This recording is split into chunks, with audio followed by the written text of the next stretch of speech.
Hey everyone, welcome to the Bruce Williams channel. Let's do a wrist check. I am wearing the VC Overseas Today 4500V blue. And one of the things I like about this is the micro extension system in both sides of the butterfly clasp. I used that today and you know what? It's an uncommon thing that I enjoy. But I want to read a few YouTube comments. I know, do you guys ever feel this way when you're watching a video? The first thing you do sometimes is go to the comment section to see what clever comments are being liked and replied to and all that stuff. I do that from time to time when I'm consuming content on YouTube, and I very rarely watch content, probably because I post watch content, but what am I into right now? I've been watching a lot of about a guy who bought Cerro Gordo, a mine, a ghost town, an abandoned ghost town in California, and just his blog about restoring it and exploring some of the mine and stuff. So that's what I've been watching lately on YouTube. But anyways, sometimes it's just fun to go in the comment section. So today I'm going to read, I think, 5 different comments that I pulled from recent videos. Some of them are troll comments. Some of them I just think are funny. And some of them are really kind or thought-provoking. So let's begin. This one was left recently by Bob Ross. And he says, "You have no idea how many millimeters is this watch. It is 39.8. Get your facts right before you put anything up." And you know what? I think this one was funny. One, because it's Bob Ross. Does anybody know the painter Bob Ross? I grew up, seeing him online painting his happy little trees and his lazy little mountain stream and the happy little clouds and stuff. So I was reminded of that when I saw his screen name. And then, sometimes I like to get a little bit passive aggressive, not super often, but sometimes it's fun to get a little bit snippy back to somebody who's criticizing you. So this is my response. "Laugh out loud. Go back to painting your happy little trees, Bob Ross. I measure everything with digital calipers." And I do. I don't pull dimensions off of websites. I take out my digital calipers. I take all the measurements, and sometimes it is a little bit different from from what Google says. So that's what I do. And I just thought it was funny. Bob Ross getting a little aggressive with me on the dimensions. So let's go to the next comment. I have them here in front of me. This one comes from Frank Collar, who says, "Please stop saying Houdinki. Thank you." And you know what? From time to time, I'll get people criticizing the way I speak. And admittedly, I don't speak very well. I don't enunciate very well sometimes. I don't pronounce things properly sometimes. I did take some German in high school, so I can pronounce some of the German brands like Zinn and Stova, but apparently the way I say Houdinki it bothers Frank. So I again got a little passive aggressive with him, and I said, "But Houdinki, you stinky?" Just being silly, guys. Just being silly. Let's go to the next one. This one kind of got my attention real quick. Teddy B, excellent channel. He nice guy in Cleveland, very high production value. He's commented on a few of my videos. I've commented on a few of his very well done videos. So I was going through the comment section on one of my videos and I saw this ridiculous. And for half a second, I thought, wow, that's a little rude for Teddy B to be, saying one word, ridiculous.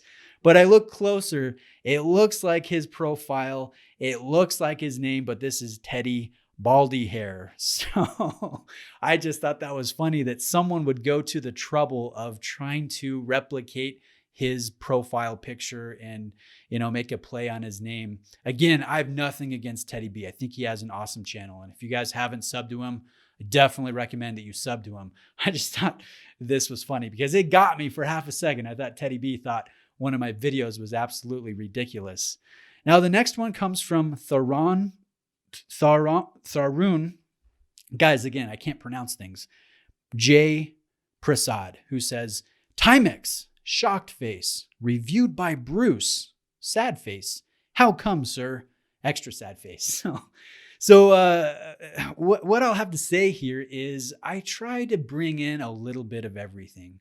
And I know in the past about a year, I've skewed pretty heavy toward the more luxury side of things, but I try to do high end stuff like the VC, like Rolex, Glass Huta, Blancpain. I try to do mid level, entry level luxury, first time, a lot of first time buyers buy Omega and Tudor. I try to cover that segment. Longines, Seiko, Zinn, Oris. I try to do a good mix of brands, different countries, different price points, different types of complications, micro brands, entry level brands, G-Shocks. And occasionally, if the Timex is cool, heck yeah, I'm definitely reviewing a Timex. So I try to bring a bit of everything to the channel. And I recognize that a bit of everything is not necessarily your taste. You might really be into sub $500 watches or only over 3,000. But, I'm trying to cater to a good amount of people here. So thanks for your patience. Let's go to the next comment. This one is just a super kind one from MSDJJDNDN, who says, I just want to say out of every watch channel I've seen on YouTube, the content you're putting out lately is so unique and interesting, different from the rest in a really good way. Keep it up, man.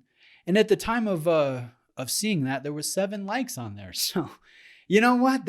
Seeing something like that kind of warms my heart. It's super kind. It's really enjoyable to see those types of comments because I do put in quite a bit of time filming and editing and doing everything related to the channel. And to see that it's appreciated and noticed by some individuals who take the time to just say something kind, you know what? That's really nice. And I love that. It's a lot better responding to those types of comments than the ones criticizing how I pronounce things or calling my content ridiculous or something like that. But anyways, just a really kind comment. Now, let's end with this one. This one comes from Black Dragon, who has a cool Clint Eastwood profile picture here. And Black Dragon says, as a kid, I always wanted something I couldn't have.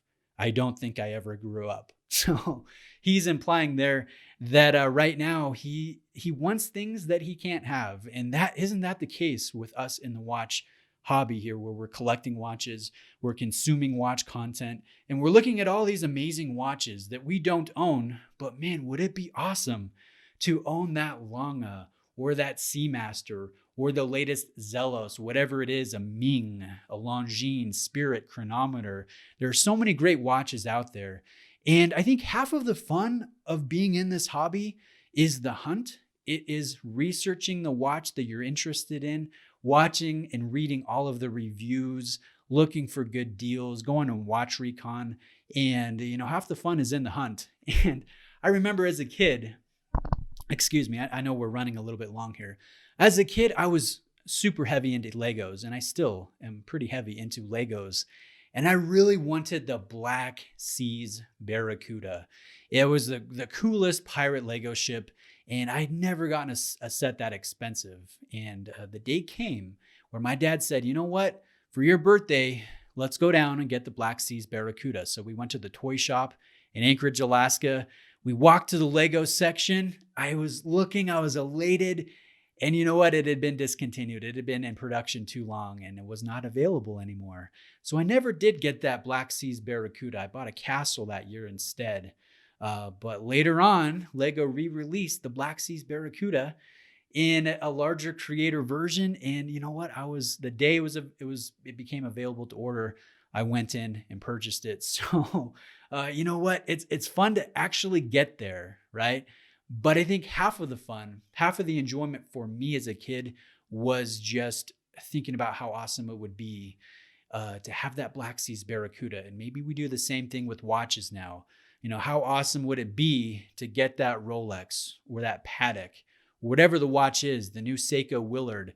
And I hope you get there. Whatever you're searching for, whatever you're saving for, I hope you get there, and I hope you have fun along the way. So thanks for tuning in today, listening to a few of these comments. I think from time to time, I'll do this type of video where we shout out the trolls, the kind people, and the thought-provoking content, and the thought-provoking type questions. So again, thanks for watching today, guys. Think you're awesome. Hope you have a great day. and I'll see you in the next video.